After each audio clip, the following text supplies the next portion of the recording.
Story of success in Hindi. सफर 2 रुपये से 500 करोड़ तक। दोस्तों, कोई भी बड़ी सफलता या कामयाबी रातों रात नहीं मिल जाती। उसके लिए दिन रात कड़ी मेहनत और संघर्ष करना पड़ता है, तब जाकर कामयाबी की बुलंदियां हासिल होती है।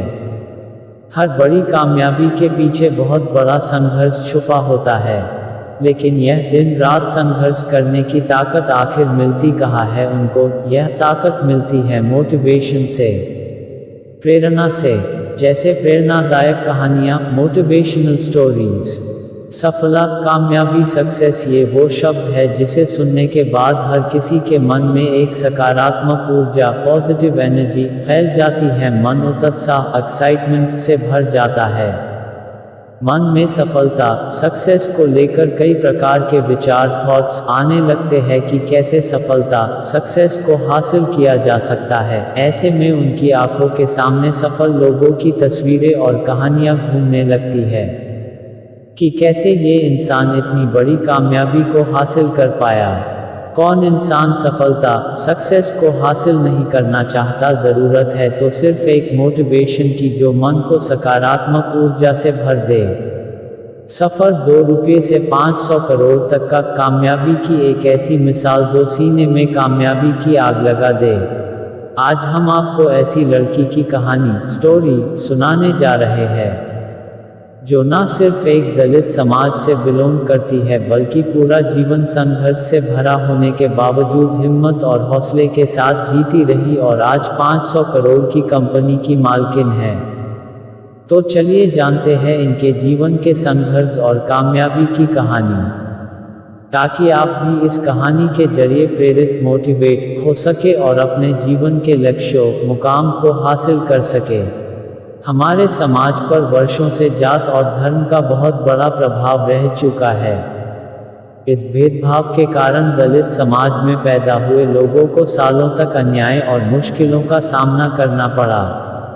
कल्पना सरोज की कहानी उस दलित पिछड़े समाज के लड़की की कहानी है जिसे जन्म से ही समाज की उपेक्षा सहनी पड़ी। 12 साल की उम्र में ही विवाह कर दिया गया था। जिससे विवाह किया गया था वो लड़का सरोज से 10 साल बड़ा था। बाल विवाह का आघात झेलना पड़ा, ससुराल वालों के अत्याचार को सहा। 2 रुपये रोज की नौकरी करनी पड़ी और उन्होंने एक समय खुद को खत्म करने के लिए जहर तक पी लिया। लेकिन आज वही कल्पना सरोज 500 करोड़ के बिजनेस की मालकिन है। Kalpana Saroj success story in Hindi. जिंदगी में यदि कामयाब होना चाहते हो तो एक बात सदैव याद रखना, हर कामयाबी एक त्याग मांगती है। त्याग जितना ही अधिक होगा, कामयाबी भी उतनी ही अद्भुत मिलेगी। वो सब कुछ किया जा सकता है जो सोचा जा सकता है। All that can be done can be thought of। दुनिया में ऐसा कोई काम नहीं जिसे किया न जा सके। कुछ भी नामुमकिन नहीं होता। इंसान वो सब कुछ कर सकता है जो वो सोच सकता है, और यह तभी संभव हो सकता है जब उसके अंदर भरपूर मोटिवेशन होगी और पूरा मन सकारात्मक ऊर्जा, पॉजिटिव एनर्जी से भरा हो, ताकि नकारात्मक विचार, नेगेटिव थॉट्स आपके मन में जगह न बना पाए। एक मोटिवेशन में इतनी ताकत होती है जो एक नामुमकिन से लगने वाले काम को भी मुमकिन, पॉसिबल कर देती है। एक मोटिवेशन में इतनी ताकत होती है कि किसी भी इंसान के मन में इतनी ताकत भर सकता है कि वो इंसान दुनिया का कोई भी काम आसानी से कर सकता है। वो हर बड़े से बड़े मुकाम को हासिल कर सकता। इसी मोटिवेशन की ताकत के जरिए वो ऐसा सब कुछ कर सकता है जो भी वो सोच सकता है। Kalpana Saroj story of success. सन 1961 में महाराष्ट्र के अकोला जिले के छोटे से गांव रोपरखेड़ा के गरीब दलित परिवार में कल्पना का जन्म हुआ। कल्पना के पिता एक पुलिस हवलदार थे और उनका वेतन मात्र 300 रुपये था, जिसमें कल्पना के 2 भाई, 3 बहन, दादा दादी तथा चाचा जी के पूरे परिवार का खर्च चलता था।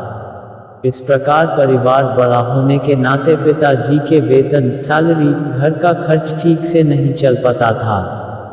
पुलिस हवलदार होने के नाते उनका पूरा परिवार पुलिस क्वार्टर, मकान में रहता था। कल्पना जी पास के ही सरकारी स्कूल में पढ़ने जाती थीं। वे पढ़ाई में होशियार थीं पर दलित होने के कारण यहाँ भी उन्हें शिक्षकों और सहपाठियों की उपेक्षा झेलनी पड़ती थी।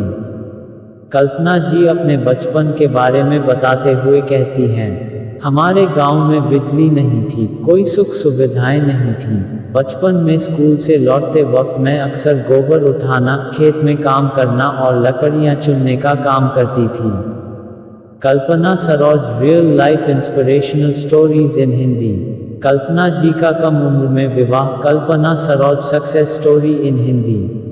कल्पना जी जिस सोसाइटी से हैं वहाँ लड़कियों को जहर की पुड़िया की संज्ञा दी जाती थी, इसीलिए लड़कियों की शादी जल्दी करके अपना बोझ कम करने का चलन था।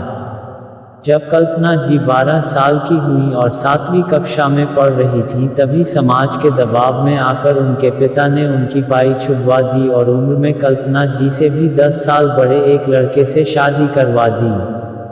शादी के बाद वो मुंबई चली गई जहां यातनाएं पहले से उनका इंतजार कर रही थीं। इस प्रकार उन्हें ससुराल वालों का जुल्म सहना पड़ा। कल्पना जी ने अपने एक इंटरव्यू में बताया, मेरे ससुराल वाले मुझे खाना नहीं देते, बाल पकड़कर बेरहमी से मारते, जानवरों से भी बुरा बर्ताव करते। कभी खाने में नमक को लेकर मार पड़ती तो कभी कपड़े साफ ना धुलने पर धुनाई हो जाती। ये सब सहते सहते कल्पना जी की स्थिति इतनी बुरी हो चुकी थी कि जब 6 महीने बाद उनके पिता उनसे मिलने आए तो उनकी दशा देखकर उनके पिताजी ने उन्हें कल्पना को अपने साथ गांव वापस ले जाने का फैसला किया और लेकर चले